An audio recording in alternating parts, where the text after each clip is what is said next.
예, 감사합니다. 오늘 주현절 두 번째 주일날 꼭 봐야 할 말씀 중에 하나가 오늘 본문의 말씀입니다. 예, 우리가 잘 아마 제 기억에도 아마 제가 이 본문을 가지고 아마 지금까지 두 번 정도 아마 말씀을 드린 것 같아요. 그런데 오늘 주연절 두 번째 주일날 또 요 말씀에 대해서 생각하고 또 말씀을 함께 나눠야 되는 그러한 주일이기 때문에 또 한 번 다시 이 본문을 선정을 했습니다.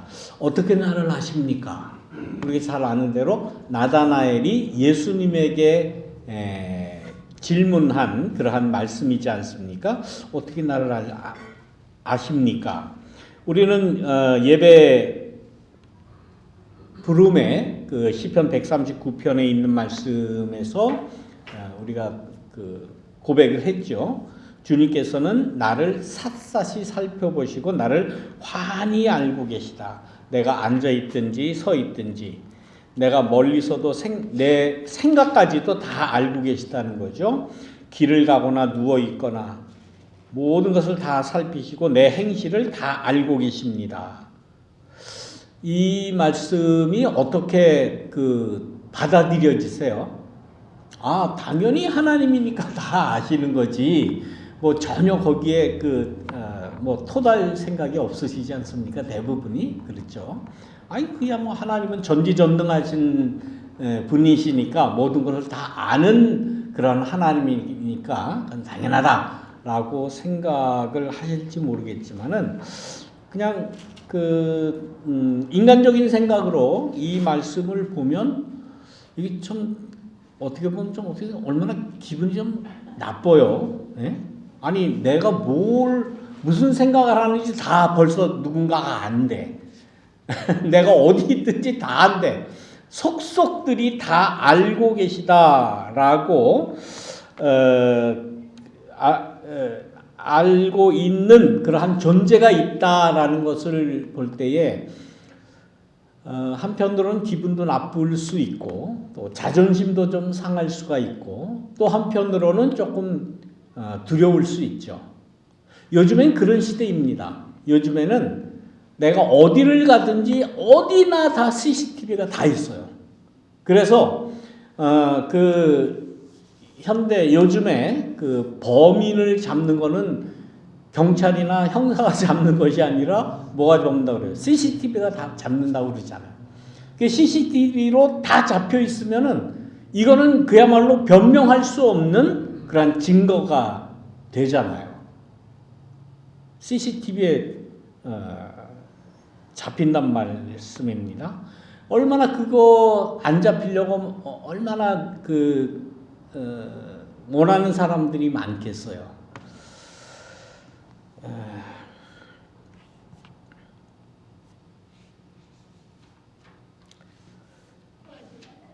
그런데 아무튼 다 알고 있다는 거예요. 다 어딘가에는 증거가 남아 있다라는 두렵기도 하고 또 불행하기도 하고 불편한 그런 시대에 우리가 살아갑니다. 그런데 CCTV가 없는 2000년, 3000년 전에도 하나님을 섬기는 사람들의 영혼 속에는 그런 생각을 한 거예요. 내가 무슨 생각을 하든지 무슨 말을 하든지 어떤 행동을 하든지 하나님은 다 알고 계시다라는 그런 생각을 한 겁니다. 오늘 이 요한복음 1장에 나오는 본문을 보면 이제 예수님께서 처음 나타나셔서 그러니까 요한복음 1장이잖아요. 1장이면 그래도 제일 처음에 예수님의 행적 중에서 제일 처음의 부분을 그래도 이렇게 소개하지 않습니까? 제자를 부르시는 그러한 단계예요. 이제 공생활을 시작하시고 예수님의 선교, 예수님의 목회를 시작하실 때에 동역자들을 부르시는 이야기죠. 먼저 빌립을 불렀어요. 빌립을 부른 그 얘기는 그렇게 자세하게 나오진 않습니다. 어떤 에피소드가 있는 것도 아니고 그런데 빌립이 자기의 아는 친구인지 아는 친지인지 그 나다나엘에게 예수를 이렇게 적극적으로 소개하는 것을 보면은 뭔가 이 빌립이 예수님을 만나서 어떤 큰 마음의 변화라든지 마음의 감동이라든지 뭐 삶의 변화가 분명히 있었던 것은 분명하죠. 아니 도대체 어떤 말씀을 하셨기에 어떤 부름을 빌립에게 어떤 말씀으로 빌립을 불렀는지 그거는 모르지만은 빌립의 그 다음의 행동을 보면은 큰 감동을 받고 정말 하나님이 보내신 예언자다라는 생각을 분명히 했을 거예요. 그리고 앞으로는 우리가 이분을 따라가야만 우리가 참 삶을 살 수 있다라고 아마 마음속에 결단을 하고 자기뿐만 아니라 자기 아는 이 친구인지 누군지는 모르지만 아무튼 나다나엘에게도 소개해 줘야 되겠다라고 해서 나다나엘에게 적극적으로 전도하는 모습을 보면 이 빌립이 큰 감동을 받은 거죠. 근데 그 나다나엘이 이렇게 적극적으로 빌립의 전도를 받지 않잖아요.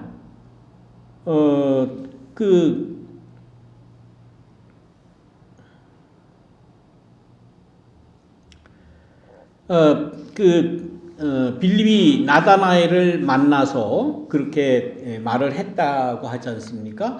모세가 율법책에 기록하였고 또 예언자들이 기록한 그분을 우리가 만났습니다. 그분은 나사렛 출신 요셉의 아들 예수다라고 이렇게 예수님을 소개를 합니다. 뭐 별 그렇게 그 종교적인 어떤 그 신에 대한 뭐 인식 신에 대한 그러한 뭐 교리 이런 걸 이야기하는 게 아니에요. 정보는 극히 제한되어 있어요.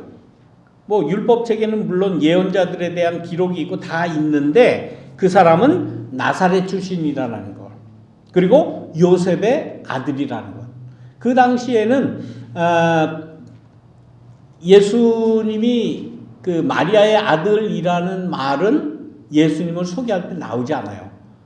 마리아는 처음에 예수님 탄생설화에 나오는 탄생 이야기에만 마리아가 나오지 그 예수님의 탄생에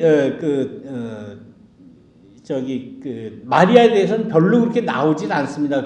그런데 통상 사람들이 누구라고 부르는가 하면은 그 아버지를 이야기하죠.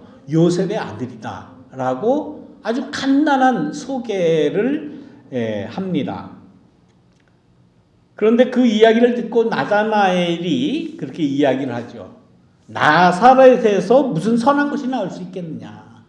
나사렛이 고향이야? 그 사람? 나사렛에서 무슨 뭐 예언자 뭐 훌륭한 사람이 뭐 나올 수가 있어? 이렇게 좀 부정적으로 이야기해요. 나다나엘이. 그걸 보더라도 빌립의 전도, 빌립의 이 예수에 대한 그 소개에 대해서 굉장히 부정적이고 소극적이고 어떻게 보면 비하적으로 대하지 않습니까? 그러니까 이 빌립은 답답한 거예요. 나는 큰 감동을 받았고 나는 앞으로의 삶을 이 예수와 함께 하겠다. 예수의 뜻을 펼쳐나가는데 또 예수님을 전하는데 내가 앞으로 내 생을 보내야 되겠다라고까지 결정을 했고 빌립은 그렇게 살았습니다. 여기서 나오는 빌립은 예수님의 12제자 중에 한 명이라고 그렇게 추정이 되죠. 그러니까 말로 해서 안 되니까 나사렛 사람이라고 소개해도 비난하죠. 또 요셉의 아들이라고 하는데 별 반응이 없죠. 그러니까 뭐 답답한 거예요, 빌립은. 그래서 빌립이 나다나엘에게 와서 봐라. 내가 안반 이야기 해봐야 내가 믿을 것 같지 않고 네가 만족해 할 것 같지 않으니까 와서 한번 봐라. 직접 봐라. 이미 빌립은 예수님에 대한 소문, 예수님에 대한 이야기, 예수님이 하시는 무슨 행적이나 말씀 어느 정도 그래도 접해왔고 그 예수님에 대한 확신이 있었던 것 같아요. 그런데 빌립이 나다나엘에게 전하니까 믿지를 않고 비하하는 이 모습을 볼 때에 아주 답답한 거예요. 그러니까 그러면 내가 뭐 두말 할 거 없이 와서 봐. 네가 보면 될 거 아니야. 네가 한번 봐라. 그렇게 이야기를 했습니다. 여기서 제일 문제가 되는 것은 나사렛에서 무슨 선한 것이 나올 수 있겠느냐. 지역 차별이죠. 첫째는 지역 차별이에요. 나사렛이시라면은 그 당시에는 한때는 아수르의 그 지배를 받던 그러한 때가 있었어요. 이게 바벨론 포로로 잡혀갔을 때에 아수르의 지배를 받고 그 아수르와 그 이방 나라와 이제 결혼들을 많이 하게 그렇게 되었어요. 그런데 이 이스라엘 사람들은 다른 인종, 다른 민족하고 결혼하는 것에 대해서 굉장히 금기시했죠. 그래서 순수 이스라엘 사람이 아니다. 하나님의 뜻을 저버린 백성이다. 이방 백성이다. 이방 백성은 사람이 아니다. 짐승 취급하고 그랬습니다. 그 개념이 아직까지 있는 거예요. 그러니까 그 개념도 잘못된 거죠. 요즘에도 우리 미국에서 이렇게 살고 그 자녀들 결혼하는 그런 문제에 있어서 다른 인종 사람들과 결혼하는 그 케이스가 굉장히 많잖아요. 어쩔 수가 없는 거지 않습니까? 근데 요즘에도 한국 사람은 한국 사람하고만 결혼해야지 다른 인종으로 결혼하면 그건 한국 사람이 아니다. 그거는 죄다. 하나님의 뜻이 아니다. 이렇게 주장하는 사람이 있습니까? 없어요. 요즘에는. 그렇게 주장하는 그 부모가 있다면 좀 시대에 뒤떨어지고 좀 깨이지 못한 조금 안 좋게 얘기하면 무식한 거죠. 근데 옛날에는 그랬다는 거예요. 그렇게. 그러니까 나사렛이라는 곳 사람들이 다른 인종들과 다른 이방 나라 사람들과 결혼을 했다고 하는 그 이유로 인해서 갈릴리 나사렛 지방 여기는 이방인의 땅이다. 죄인들의 땅이다. 그렇게 생각을 했습니다. 그래서 거기에서는 선지자가 나올 수가 없다는 거예요.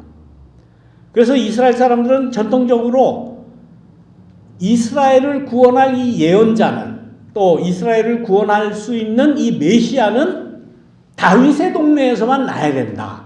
그래서 다윗의 고향인 베들레헴에서 예수가 탄생할 것이다 라고, 예언자가 탄생할 것이다 라는 그러한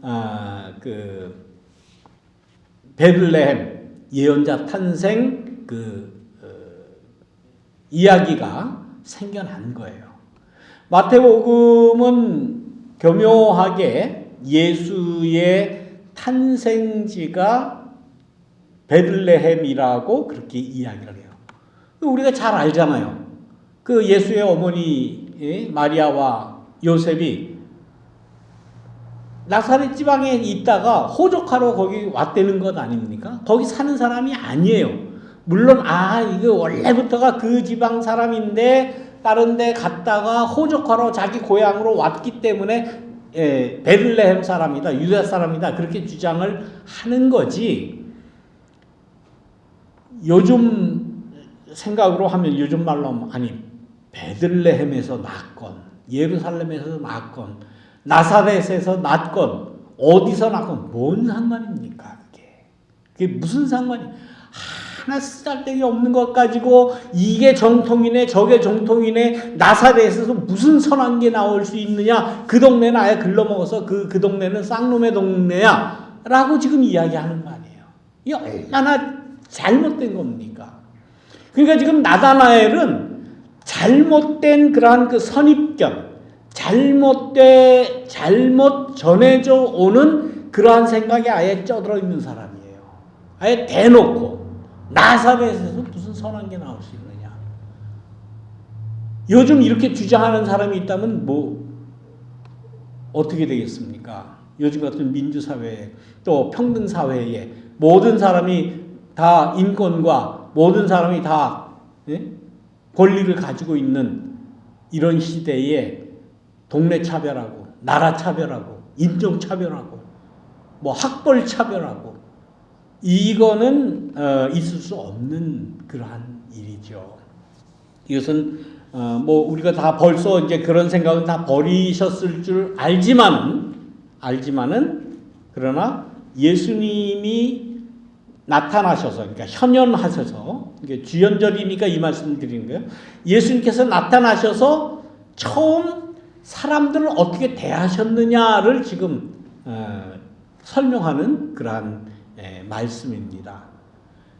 예수님은 그런 편견이 없으셨어요. 예수님은 그런 편견을 가지지 않고 그런 편견을 다 깨시려고 노력하신 분이에요. 이런 나다나엘이 오는 것을 보고 그 전에 예수님이 나다나엘과 만난 적이 없거든요. 알지를 못하거든요. 근데 저기서 오는 것을 보고 예수님은 어떻게 아셨는지, 어떻게 나다나엘에 대해서 인식을 하셨는지 첫 마디가 뭡니까? 저 사람은 참으로 이스라엘 사람이다. 그에게는 거짓이 없다. 라고 나다나엘에 대해서 그렇게 이야기를 하고 맞아들이는 겁니다. 물론 이 예수님의 말씀, 나다나엘이 참 이스라엘 사람이다. 그에게는 거짓이 없다라고 하는 이 주장은 객관적일 수는 없어요. 어떻게 알아요? 예수님이 언제 뭐 만나보기를 했어요? 그 사람에게 대해서 뭐 신앙 검증을 해봤습니까? 몰라요. 그러나 예수님은 나다나엘이 오는 걸 보고 참 이스라엘 사람이다. 너 참 이스라엘 사람이다. 너에겐 거짓이 없다라고 그렇게 이야기를 해줍니다. 그 이야기를 듣고 나다나엘이 이야기하는 겁니다. 어떻게 나를 아십니까? 이 대답이 참 교묘해요. 지금까지 나다나엘 자기는 예수님한테 나사렛 사람이라고 나사렛에서 무슨 선한 게 날 수 있느냐고 거부하고 그 선입견을 가지고 비난하고 그러지 않았어요? 그런데 나다나엘에게 이야기한 예수님의 말씀, 참 이스라엘 사람이고 거짓이 없다라는 그 이야기를 듣고는 아니 예수님 어떻게 하셨어요? 라고 다시 되질문을 하는 거예요. 그 어떻게 나를 아셨습니까? 하는 이 말 안에는 뭐가 들어가 있습니까? 어떻게 나를 아십니까? 그러면 자기가 선하다는 말이야? 지가 스스로? 자기가 참 이스라엘 사람이라는 말이야? 은근히 그렇게 되기를 바라는, 나는 참 이스라엘 사람이고 나는 거짓이 없는 사람이고 나는 착한 사람이고 나는 좋은 사람이고 인격이 훌륭한 사람이고 이기를 원하는 그러한 마음이 있었기 때문에 이런 대답을 할 수가 이런 질문을 할 수가 있었던 거죠. 아니 어떻게 알아요? 그러니까 자기가 잘났다는 거지. 사람 다 칭찬해 주면은 다 누구나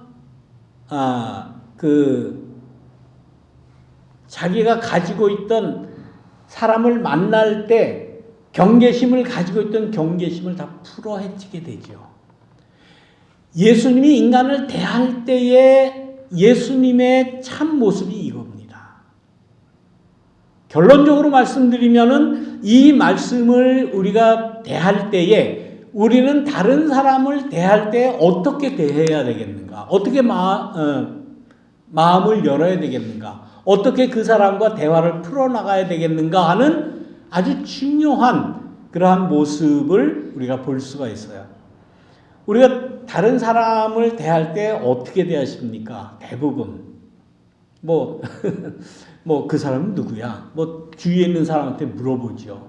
그럼 주위에 있는 사람은 자기가 알고 있는 범위 내에서 그 사람에게 얘기를 해주죠.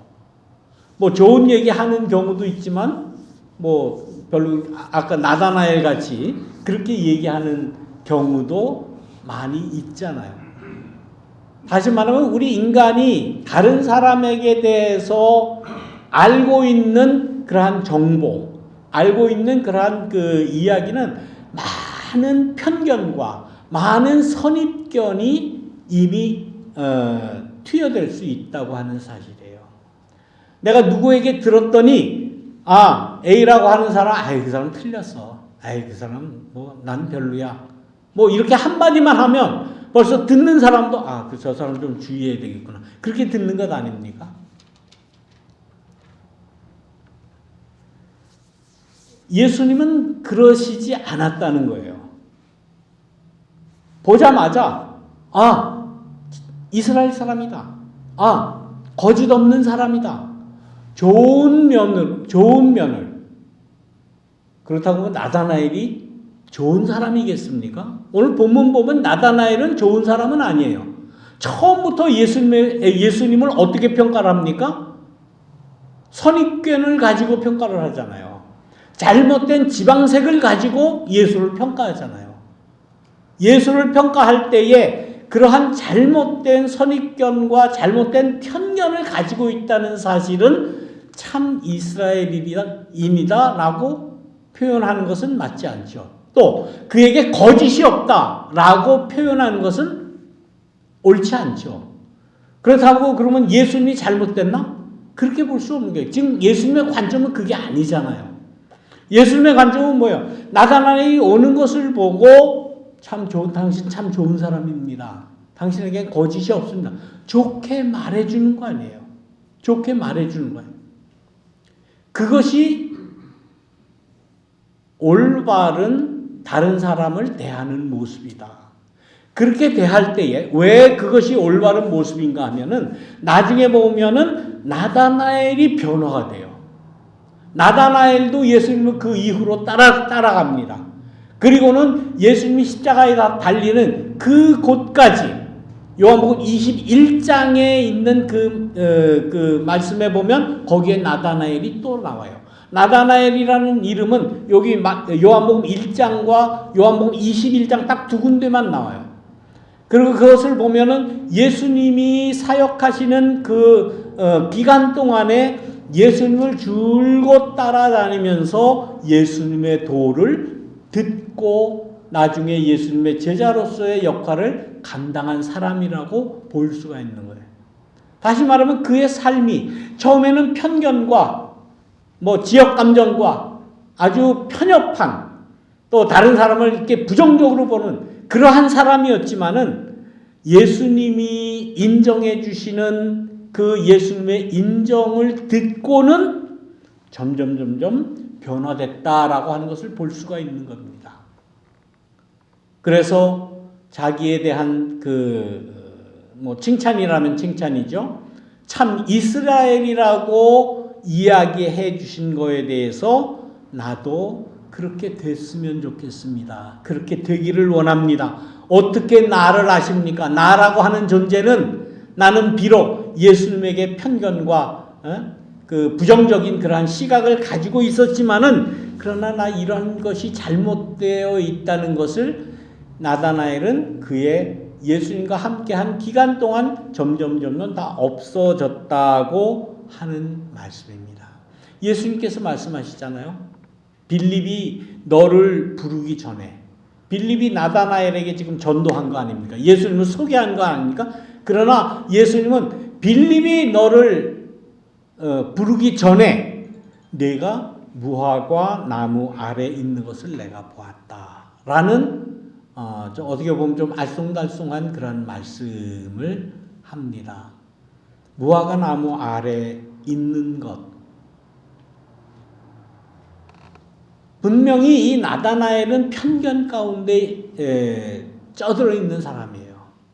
편견과 부정적인 시각과 또 비판하는 그러한 입장을 가지고 있던 사람이에요. 사실 요한복음 21장에 보면은 나다나엘도 나사렛 사람이에요. 나사렛 사람이라고. 자기도 나사렛 사람이면서 나사렛에서 뭐 선한 게 나올 수 있네요. 나사렛에서까지 그런 후진 동네에서 뭐 선지자가 나올 수 있느냐? 그렇게 왜 이야기를 했을까? 아마 자기도 그 나사렛에서 혹은 갈릴리 지방에서 벗어나고 싶은 그러한 욕망이 있었겠지요. 난 왜 이 갈릴리 지방에서 나가지고 이렇게 평생 손가락질 받고 무시당하고 이렇게 살 수 있을까? 그러면서도 자기도 나사렛 사람이면서 나사렛을 비하하는 그러한 인간의 모습. 우리에게도 그런 모습이 없습니까? 우리에게도. 난 왜 한국 사람으로 태어나가지고 기왕이면 미국 사람으로 태어나서 아니면 뭐 기왕이면 뭐 어떤 인종으로 태어나서 좀 떳떳하게 내가 주류 사회에 들어가서 떳떳하게 살았으면 좋았을 때 왜 이 한국 사람으로 태어나가지고 여기 이민 와서 이렇게 뜻을 마음대로 펼쳐보지 못하고 사는가. 그렇게 생각하는 사람들도 있는 것 같아요. 그래서 한국 사람을 비하하고 한국 사람에 대해서 이렇게 부정적으로 이야기하고, 에이, 한국 사람은 안 돼. 한국 사람은 안 돼. 역전은 안 돼. 예? 역전은 안 돼. 예. 조선 명태는 폐하 맛이야. 뭐 이런 자기 비하적인 생각을 하는 그런 생각을 이 나다나엘도 한 거예요. 그렇게 살아가다가 자기의 모습을 감추고 자기의 부정적인 것을 감추고 살아가다가 무화과 나무 아래에서 바람을 좀 쐬고 땀을 좀 닦고 쉬면서 자신의 처지에 대해서 생각 안 해봤겠습니까? 내가 왜 이렇게 살지? 내가 누구지? 내가 어느 사람이지? 내가 사는 이 세상이 왜 이러지? 그런 자기의 형편에 대해서 되돌아보는 시간이 없었겠느냐고요. 저는 이 예수님의 말씀, 내가 무화과 나무의 아래에 있는 것을 내가 먼저 보았다라고 하는 것은 물론 이런 은유적인 그러한 표현으로 말씀을 하셨지만은 직접적으로 이야기한다면은 내가 가지고 있는 편견, 내가 가지고 있는 부정적인 사고방식, 내가 가지고 있는 자기 비하적인 그러한 생각 때문에 괴로워하는 너를 나는 이미 알고 있다. 그래서 이 예수님보다 수백 년 전에 시편 기자가 이야기한 오늘 시편의 이 말씀은 뭡니까? 내가 앉아 있으나 서 있으나 주님께서는 다 아십니다. 라는 신앙적인 고백이 이미 전부터 있어요. 그걸 보면은 인간 자체가 그런 거예요. 우리 인간 자체가 이런 것을 볼 때 우리가 가지고 있는 자기 비하라든지 또 부정적인 시각이라든지 또 자기가 가지고 있는 이 나다나엘은 지금 자기가 유대 사람이 아니라는 거에 대해서 얼마나 열등감을 가지고 있겠습니까?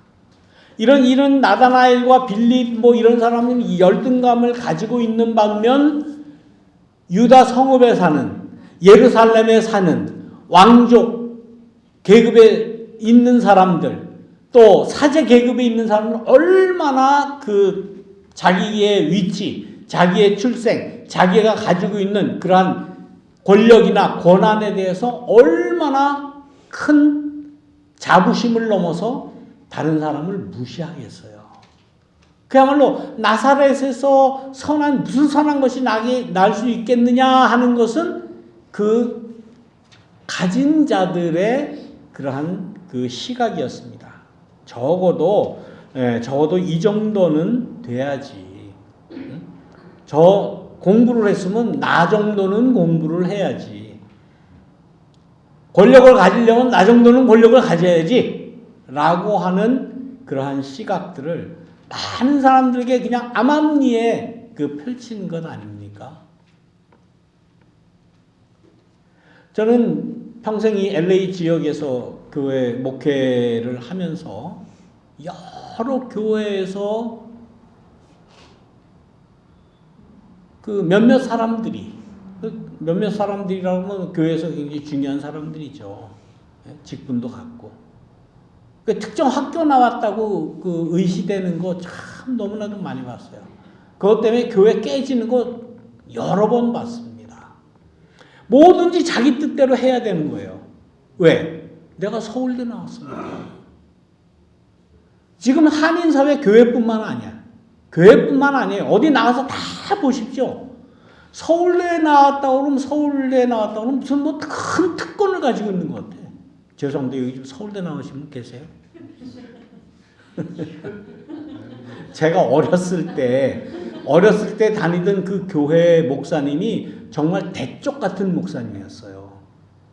그래서 늘 이런 말씀을 하시면서 잘났다고 하는 사람들, 뭐 좋은 학교 나온 사람들에 대한 비판을 자주 하셨어요. 근데 그 교회가 지난번에 말씀드렸잖아요. 한 500명 되는, 그 당시 지금부터 한 50년 전에 500명 정도 나오는 큰 교회라고 그랬잖아요. 서울대 학생들도 많이 있었어요. 그런 얘기 할 때는 그 서울대 학생들이 항상 성가대에서 뭐 테너도 하고 뭐 베이스도 하고 다 몇 명이 안 돼요. 설교하시다가 그런 말씀하시면 서울대생들 흥분하지 마시오. 그러면서 이제 이런 말씀을 하시는 거예요. 그 생각이 아직도 나요. 그게 맞는 말이에요. 뭐든지 자기네들 뜻대로 해야만 이게 올바로 돌아간다라고 생각을 하고 다른 사람의 의견을 그냥 무시하는 거예요. 다른 사람 까불지 마. 우리가 하라는 대로 해. 하재는 대로 해. 문제는 목사가 그 서울대를 못 나온 거가 문제가 아닙니까? 그래가지고 깨진 교회 많아요, 지금.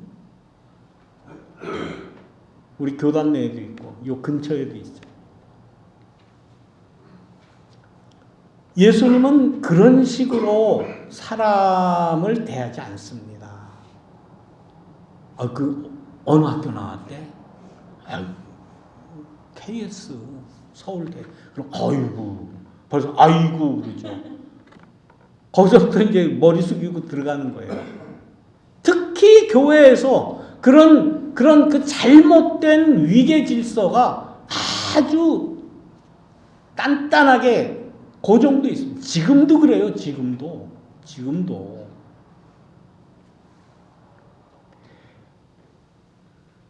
주현절, 예수님이 이 세상에 오셔서 인간을 어떻게 대하시느냐라는 그러한 말씀을 오늘 하는 겁니다. 누군가 들어오는 그 사람이 있다면 저 사람은 참 신앙인입니다. 저 사람에게는 죄가 없습니다. 예수님의 말씀이에요. 교회에 오면 교인들에게 목사가 제일 강조하는 게 뭡니까? 죄인이요. 죄를 회개해야 된다. 죄를 회개해야 된다. 늘 회개. 저는 제 어린 시절엔 늘 회개에 대한 이 중압감에 눌려서 살았어요. 왜? 난 죄인이니까. 내가 죄인인지 아닌지 내가 인식을 하기도 전에 교회에서 그런 죄인에 대한 교육을 받았어요. 저는. 그래서 오자마자 이 죄인을 용서해 주시고 이 죄인을 용서해 주십시오라는 게 입에 붙었어요. 지금도 가끔 그런 말이 나오는지도 모르겠어요. 안 하려고 내가 노력을 합니다. 우리 사우스베이 교회 제가 와서 지금 6년째 됩니까? 회개하라는 말 한 번도 안 했을 거예요. 죄를 회개해야 우리가 구원받는다라는 설교를 안 해요, 저는. 왜? 내 죄나 내 잘못이나 회개하면 됐지. 왜 다른 사람에게 죄인이라고 그래요? 아무리 교인이고 목사의 위치지만은, 아니, 목사가 그러면 교인들한테 죄 지었다고 질책하는 게 목사의 할 일인가? 아니잖아요. 예수님의 말씀을 전하고 예수님의 사고방식과 예수님의 삶의 모습과 예수님이 가지고 있는 사람을 대하는 그 올바른 태도를 전하는 거 아니에요? 예수님은 죄 없대요. 나다나엘 죄 없대. 내가 봐도 나다나엘이 죄가 있는데 이런 편견을 가지고 이런 잘못을 가지고 잘못된 생각을 가지고 사람을 비난하고 나사렛에서 무슨 선한 게 나올 수 있어? 라고 하는 그 잘못된 생각을 가진 나다나엘이 왜 죄가 없겠어요? 그러나 예수님은 나다나엘에게 저에겐 죄가 없다라고 선포를 하시는 거예요. 그 이야기를 듣고 그 예수님의 이야기를 듣고 나다나엘이 그때부터는 나사렛에서 선한 것이 날 수 있겠느냐, 뭐 예수님에 대한 편견, 그게 누구냐, 이런 거 싹 없어지잖아요. 죄의식이 없어지잖아요. 인간을 해방시켜주잖아요. 그 죄에, 그야말로 죄의 굴레에서 해방시켜주시는, 그것이 예수님의 하시는 일이고, 우리는 그 예수님을 본받아 살아가는 것이 우리가 예수님을 믿는 이유가 아니겠습니까? 우리는 누구를 대하든지 그 사람이 가지고 있는 형편이나 뭐 그 사람의 인종이나 피부색이나 혹은 뭐 학교를 다녔는지 안 다녔는지 그런 모든 거 다 제껴놓고 사랑을 주어야 할 사람, 서로 소통해야 할 사람, 그분의 어려움을 우리가 함께 지어줘야 할 사람, 그런 사람으로, 그런 소통으로 우리가 살아갈 수 있다면 우리들의 공동체가 얼마나 훌륭한 공동체가 되겠습니까? 우리 서로 선입견 가지지 마시고 잘못된 편견 가지지 마시고 무조건 사랑합시다. 이게 예수님의 명령이에요. 예, 더 하고 싶은 얘기가 많은데 거기까지는 더 하다가는 좀 또 예수님의 뜻을 잘못 전할 수 있으니까 여기까지만 말씀을 드리겠습니다. 예수님의 사랑을 전하는 우리 모두가 되기를 바랍니다. 우리 함께 기도드립니다. 우리를 사랑하시는 주님, 물론 우리가 죄가 많습니다. 저도 많습니다. 부족한 건 많습니다. 그러나 예수님의 말씀은 저는 참 이스라엘 사람이다. 저는 참 신앙입니다. 저에게는 죄가 없다라고 선포하신 그 예수님의 선포와 말씀이 우리에게 임하여 우리는 다시 새 힘을 얻고 용기를 얻고 참 신앙인으로 살아갈 수 있음을 고백합니다. 우리가 다른 사람을 대할 때에도 역시 마찬가지로 그가 착한 사람이라는 것을, 하나님의 사람이라는 것을 인정을 하고 서로를 존중하는 저희 모두가 될 수 있도록 인도하여 주옵소서. 감사드리며 예수님의 이름으로 기도드립니다. 아멘.